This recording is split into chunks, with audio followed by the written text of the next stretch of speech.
Čaute, ja som Maggie a dnes som si pre vás pripravila sketchbook tour. Toto je vlastne taký môj prvý sketchbook v knižnej podobe. Predtým som používala také tie basic, lacné skicáre alebo obyčajný papier. Akože no, nečakajte nič extra, hej, zase tu neviem aký prelomový sketchbook, ale no, proste chápete. To sú nálepky z Teddy a táto je ešte z čias, keď sme zbierali nálepky na základnej škole. A toto je z Teddy, vlastne už sú také ošuchané a polku z nich som stratila, tu som zničila krydla, tak vám ukážem, že ako to vyzeralo predtým. No a už sa nezdržujme a poďme na to. Začala som vlastne tento sketchbook v auguste 2023 a dokončila ho v marci teraz. 24. No a prvá stránka sú len takéto jednoduché cute jahôdky s citrónmi. To som vlastne nakreslila, keď sme mali piknik, takže je to taká malá spomienka na ten deň, keď mám z toho dňa vlog, takže môžete si ho pozrieť, ak chcete. Dám ho do popisu alebo ako kartu na koniec videa. Potom tu mám Barbie fanart. Neznášam, ako tie lacné fixy vyzerajú, keď chcem niečo vyfarbiť. Snad si niekedy kúpim Copic markery. No ale hej, páčia sa mi tieto spoje na kolenách a laktiach a tie šaty. Túto kresbu mám fakt veľmi rada. Je to vlastne môj fanart Youngblooda. Strašne sa mi páči jeho personalita, hudba celkovo a jeho energia a proste to, za čím stojí. No a teraz vlastne v júni pôjdeme na jeho koncert, takže sa teším. Všetky tieto detaily sú vlastne také doodles, čo on zrobil pre svoj Low Life single. A potom som spravila ešte také okraje. Ďalej tu mám tento Gravity Falls fanart. A strašne sa mi to páči, ako som to všetko skombinovala, vlastne rôzne charaktery a veci na tejto stránke. Aj tieto detaily na tejto stránke sa mi veľmi páčia. A hej, vodovky sú asi moje najobľúbenejšie médium, ale až tak často s nimi v tejto poslednej dobe som nerobím, ale keď hej, tak I'm in love. Toto je vlastne príspevok do Talitoberu. Toto bol 8. deň Levanduľa. A tu je prvý deň. To bol folklór. Neviem, prečo je to nie je za radom pekne, ale tak it is what it is. No a vlastne tu som nakreslila morenu. Ale viac sa mi páčila predtým, ako som ju vyfarbila. No, ale tak čo už. Ďalej. Tu je téma druhého dňa bola 2222. No ja som si to vzala tak akože futuristické mesto, inšpirované Detroit, Become Human a 5. elementom. No ale tie farby to zničili. Ako vyzerá to tak, neviem, detsky, tak školkársky. Nepáči sa mi to. Tretí deň bola téma divadlo. Mňa hneď napadol klip pesničky Show and Tell od Melanie Martinez, takže taký fanartík. Kus som jej pokašala tie pery, ale tak opravila som to potom digitálne, takže to nevadí, no. A páčia sa mi tie farby, rúže a tie šaty. Je to moja asi obľúbená pesnička, jedna z obľúbených pesničiek, no ona má veľa dobrých. Štvrtý deň bola téma žaba, takže som spravila svoju verziu žabieho princa. Tá zlatá farba sa pekne odráža.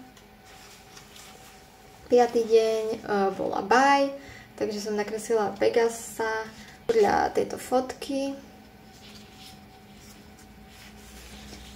Detstvo bolo témou 6. dňa, mňa napadlo pieskovisko a takáto tá Tatra, auto, vyklapacia hračka. Sme sa veľa s tým hrali ako deti. 7. deň bola špirála, takže som spravila mandalu so špirálou v jej strede. 8. deň bola levanduľa, čo som už ukázala, a 9. deň bola ilúzia. No toto sa mi akože vôbec nepáči, hej. Vlastne celé je to citát z seriálu Mr. Robot, ktorý sa mi akože zo seriálu Mr. Robot, ktorý je môj obľúbený, ale no, nevydalo. 10. deň bol pokoj a 11. deň bol jed, takže som musela nakresliť Wednesday Addams. To sa mi fakt páči. Toto je môj pokus o Eliota Aldersona na nevydalo. A tu je viac dušíkov, lebo ich rada kreslím. Tento hippie je môj obľúbený. No ale späť k Teletubberu. 12. deň bola anatómia, tak som nakreslila takúto anatómiu kosti na ruke, čo som našla na Google. 13. deň, toto je asi nejaký random doodle. 13. deň bola téma gotika a ja som mu nakreslila Westminster Abbey, celkom to trvalo, ale milujem tie detaily. 14. deň bola téma znovu zrodenie, takže som nakreslila takúto lebku pod hlinou s takou malou vyrastajúcou rastlinkou. A tu sú len nejaké charaktery z Nightmare Before Christmas. 15. deň bola matrioška, tak toto je môj návrh, to sa mi celkom páči. 16. deň bola téma niť. Ja som nakreslila Koralínu, teda vlastne jej bábiku. A hej, tento návrh vlastne si teraz dala odo mňa moja sestra vytetovať. Takže veľmi sa mi to páči. Ja to zavidím, keď pozrám na jej ruku, že 17. deň je prekliatie, ja som urobila voodoo babiku z hry The Little Hope. Strašne sa mi páčia tie detaily, také to creepy, ale pekné. 18. deň bola melódia, takže som nakreslila My Melody, Sanrio charakter. Celé som to potom opravila na tablete i farby, lebo no, vidíte to. Nedá sa na to pozerať. 19. deň bol vrah. Call me back, please. Určite. 20. deň bola téma muchotrávka, takže som nakreslila takú vilu sediacu na muchotrávke. Sa mi páči veľmi. Toto sa mi teda nepáči. Fuj. Téma bola hriech a ja som si vybrala teda pýchu ako jeden zo z tých 7 či koľko hriechov a sa to nevyznám. No chápete, čo chcem povedať? A proste tie ruky, no proste škaredé. 22. deň, téma bola oblí, takže ďalšia mandala. No a niečo na kreslení mandal je tak upokojujúce proste pre mňa, ako rada ich kreslím, hlavne keď ich robím také, že freehand, že proste kašlem na symetriu, pravítko, tak vtedy to je úplne in my zone, milujem to. 23. deň bola väža, to je vlastne väža z rozprávky Na vlásku. 24. deň bola nádoba, tak ja som urobila egyptské kanopy. Milujem veci súvisiace so starovekým Egyptom. Staroveký Egypt je môj Roman Empire. 25. deň bola transformácia, takže som robila takúto husenicu meniacu sa na motýľa. 26. deň boli 70. roky, celkom cute. 27 bol Elf, to sa mi nepáči, neviem, čo sa mi na tom nepáči, celé to je také divné. 28. deň téma bola plot, takže som robila takúto broskyňu, potom neskôr som tu robila takú ďalšiu. Keď vidím, tak tu mám ešte také miesto, som mohla ešte ďalšiu zrobiť, nejaké iné ovocie. 29. deň bol let, ja som spravila takýto výhľad akože z lietadla. No a posledný deň Teletubberu bola nočná mora, takže som spravila Sally z predvianočnej mory, či ako sa to prekladá vo slovenčine, proste Nightmare Before Christmas, chápete? A hej, to sú také random doodles, škaredé. No a toto bolo k jednej klas zo Skillshare, lebo som mala zadarmo Skillshare trial. A tam bolo, že si máš nakresliť akože tetovanie, ale proste akože aj keď nemáš žiadne, proste si máš vymyslieť nejaké také random.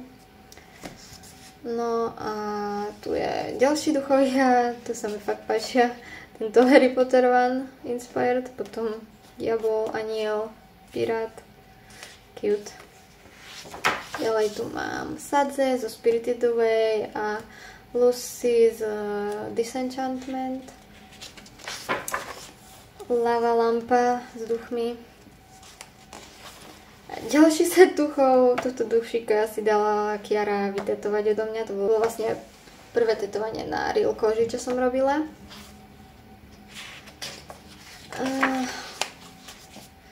Čajník. Som aj zabudla, že som toto kreslila. A ďalší set duchov, duch Vianoc. A vianočné návrhy. Snežitko, Grinch návrh,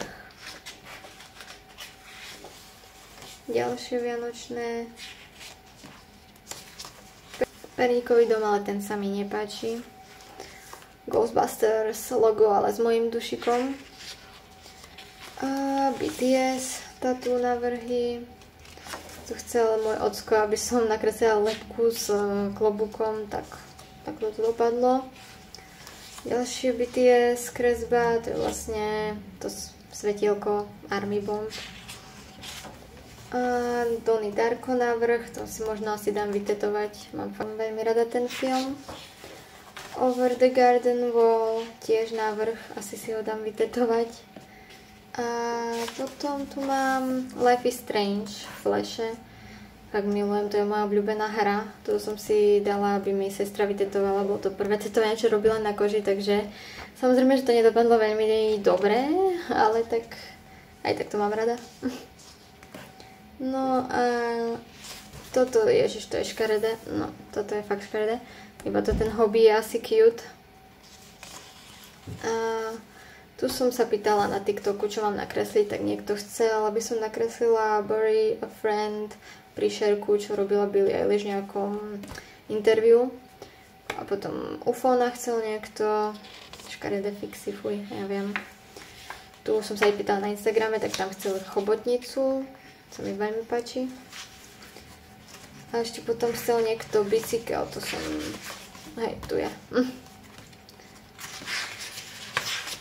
Som z nejakého dôvodu veľmi chcela nakresliť Converse topánku, takže tak, veľmi sa mi páčia ale tie farby. Toto je otrasné, to neviem čo je.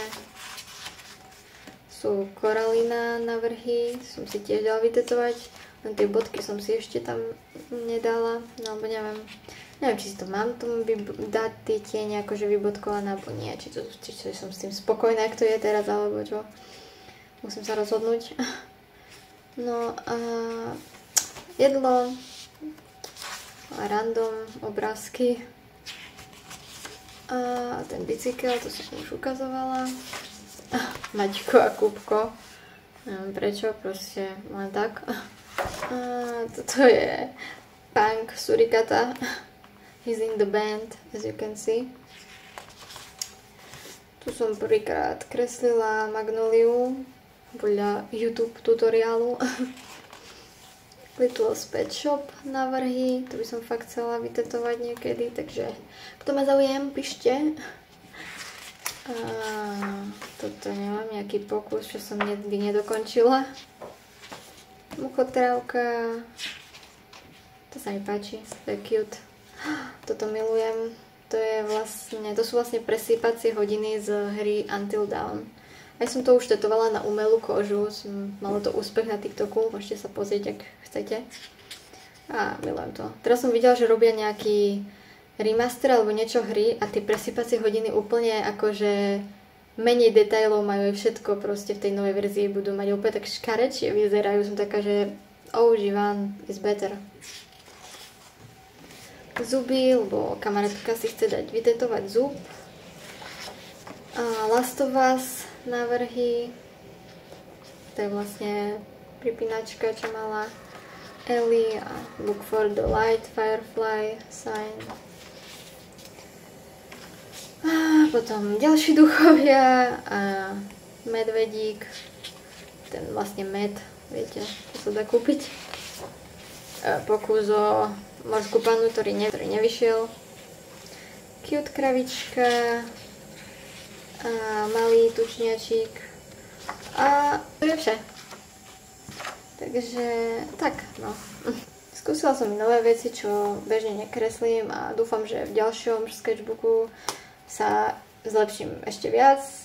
Hej, odporúčte mi nejaké challenge, ak o nejakých viete, nejakých dobrých, ktorí by mi mohli nejak pomôcť na inšpiráciu, lebo ja niekedy fakt ako, kým sa rozumiem, čo idem vôbec kresliť, tak to asi mi trvá dlhšie než to kreslenie. A no, hej, ďakujem za pozretie, komentujte tento emoji, ak ste to videli až doteraz. A každý like, subscribe si fakt veľmi vážim. A dúfam, že sa vidíme pri ďalšom videu. Bye!